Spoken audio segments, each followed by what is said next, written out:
Okay, I'll just show you how to delete a mobile from the Bluetooth audio system, the MMI system in this 2015 Audi S4. So from any screen you've got radio, media, telephone.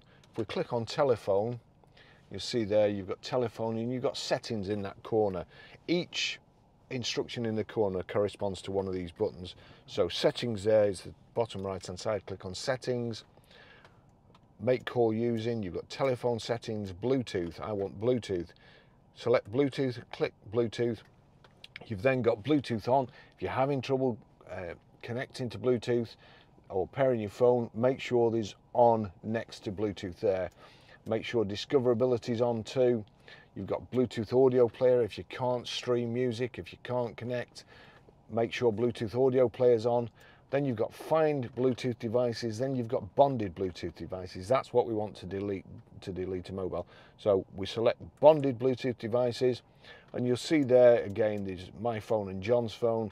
I want my phone, I'm going to select that, and then you've got delete Bluetooth device, hands-free connect, or audio player connect. So I want to delete, so delete's highlighted, click on that. Do you really want to delete? Yeah, I've gone through 5 menus not to delete it. That's it gone.